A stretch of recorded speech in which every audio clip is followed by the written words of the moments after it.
I'm about to show you the perfect budget substitute for the ZT0450. Stick around.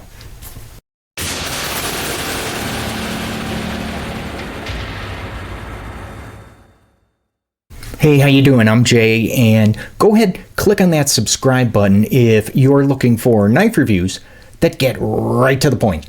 This is the Artisan Cutlery Tradition, model number 1702PS, and it was sent over to me by my friends over at White Mountain Knives, so make sure you head on over there, enter my coupon code, which is just simply Lefty Love, and you'll get 10% off your order. Right now you should be looking at some specs. These are measurements I'd taken myself. I'll also have them listed down in the description below, just in case you want to follow along through the review. For those of you that are running really kind of short on time, let me go ahead and just say this. For me, this is absolutely the perfect size for a smaller sized knife, and it's made with some quality materials, and I feel that's being sold at a pretty fair price. Now, if you want some more details, you got to stick around. So first, let's take care of those size comparisons. I want to go ahead and start with a knife that I feel is the most similar to the Tradition, and that being the ZT0450. How about the Kaiser Dukes? And from Benchmade, the 940. Here's another budget champ, the Ganzo Firebird FH31. And the last one is going to be a Kershaw, the Skyline. Now for this small Tradition, it's actually offered in quite a few different variants, like different colored G10 scales. You know what, there's even a titanium handled version, and that one's pretty nice. I gotta say that probably the first thing that caught my eye with this 100% has to be the blade shape. I mean, well, look at it. It's just a beautiful, kind of a classic drop point. And there was a time when you could only get this smaller size. It only came in the titanium scales, and it also had S35VN blade seal, but that was like $150. And I actually used to have it. It did not stick around the collection. I also had the much bigger version with the 3.8-inch blade, but again, I did not hold on to that one because it was a little, I don't know, it's a little bigger than I wanted to carry every day. Plus, both of those knives that I don't have anymore, they had the proprietary screws. So for those of you that remember, you'd get a little tool in the box, and look at that. They have done away with the proprietary screws. Nice choice, Artisan Cutlery. Now, they went with D2 steel on this stonewashed finish drop point, and it is darn near a full flat grind. There's just one little flat spot up towards the top, which I guess is nice in case you use the clamp style sharpeners. The deployment action here with the flipper tab it's simply excellent. It really is. I mean, this opens reliably every single time, and part of that is going to be because of the ceramic ball bearing pivot on the inside, and that detent is crazy strong. No way you're going to be able to shake that loose. And I find that it's very difficult to get this thing to fail. I really have to think of, and even when I try to, I can't. So just excellent deployment from this. The closing action, that's a different story. Not that it's terrible, but it's okay. Let's say that. It does not drop shut, and that's after I've opened this up, I've cleaned it, I've lubed it. No, still does not drop shut.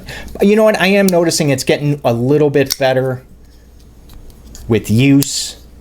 Now you can do that, that thumbnail closure that a lot of us like to do, but you can see it's not easy. It's kind of challenging because of the detent location on this Tradition. So normally with liner locks, well, the frame locks too. That detent ball is going to be closer to the front here. What I found interesting was that Artisan Cutlery chose to put, okay, so normally it's going to be, detent's going to be right about there. Artisan Cutlery, they put it back here towards the spine. I thought that was interesting. Now I got to go back and look through my collection and see what other knives I have, if any, that have the detent ball in that location. I do like the fact that they went with the nested liners here, which, by the way, my example, it actually kind of locks up kind of late. It's like around 60%. It's a little later than I normally like.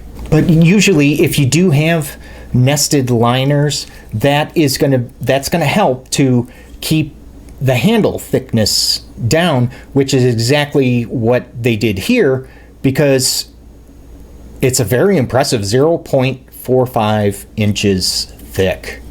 Centering, I believe, oh yeah, that's just about perfect.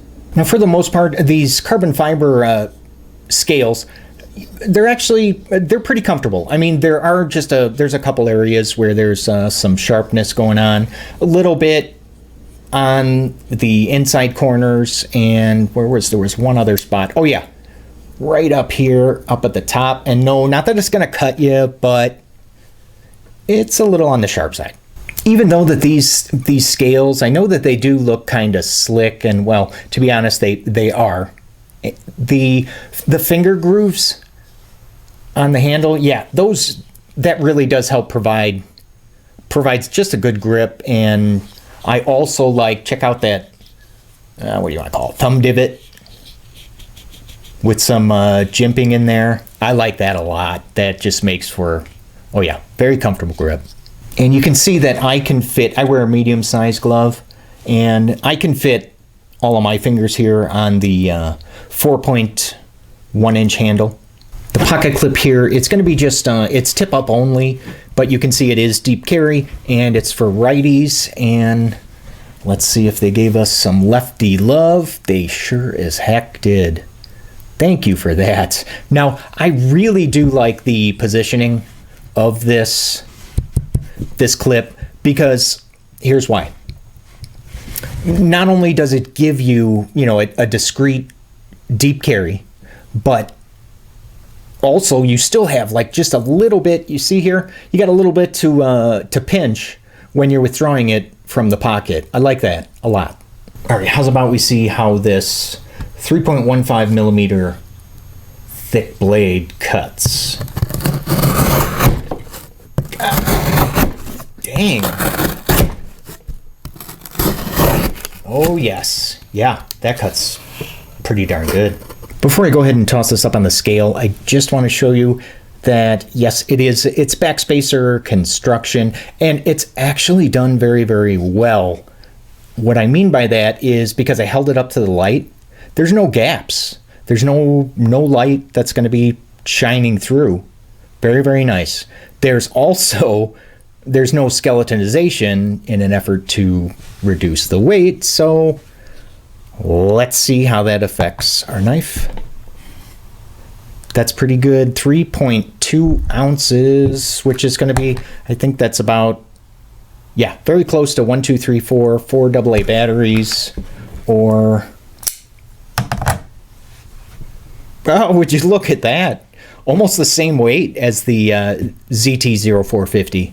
Before we go ahead and get to my potential deal breakers, I do have a question for you, and all I would just like to know is, what is your absolute ideal blade length? And you can go ahead and respond down in the comment section below.